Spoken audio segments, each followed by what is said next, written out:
మంచి weight loss recipe కోసం చూస్తున్నారా? మీకు కావాల్సిన న్యూట్రియంట్స్ అందాలి, డీహైడ్రేషన్ అవ్వకూడదు, దాంతోపాటు టేస్ట్ ఉండాలి అంటే ఇప్పుడు నేను చెప్పే ఫ్రూట్ సలాడ్ తీసుకోండి.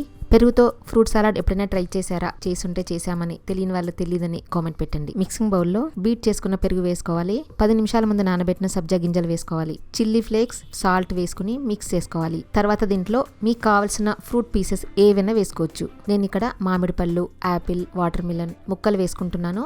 దానిమ్మ గింజలు, మీకు నచ్చిన డ్రై ఫ్రూట్స్ కానీ నట్స్ కానీ ఏవైనా వేసుకోవచ్చు. పైనుండి హనీ వేసుకుంటున్నాను. నేను ఇక్కడ హోల్సమ్ ఆర్గానిక్ హనీ వేసుకుంటున్నాను. అడల్ట్రేషన్ గానీ పెస్టిసైడ్స్ గానీ లేకుండా ఆర్గానిక్ గా, నేచురల్ గా అడవుల్లో పెంచిన వైల్డ్ బీస్ నుంచి ప్రొడ్యూస్ చేసిన హనీ ఇది. మీకు కూడా ప్యూర్ నేచురల్ హనీ కావాలనుకుంటే wholesameindia.com లో ఆర్డర్ పెట్టొచ్చు, లేదా 9459458855 వాట్సాప్ నెంబర్ కి మెసేజ్ చేయొచ్చు. బాగా మిక్స్ చేసుకుని సర్వ్ చేసుకోవడమే. దీన్ని బ్రేక్ఫాస్ట్ గా తీసుకోవచ్చు, హెల్దీ డెజర్ట్ గా కూడా తీసుకోవచ్చు. డీటెయిల్ రెసిపీ కోసం హైదరాబాద్ రుచులు యూట్యూబ్ ఛానల్ చూడండి.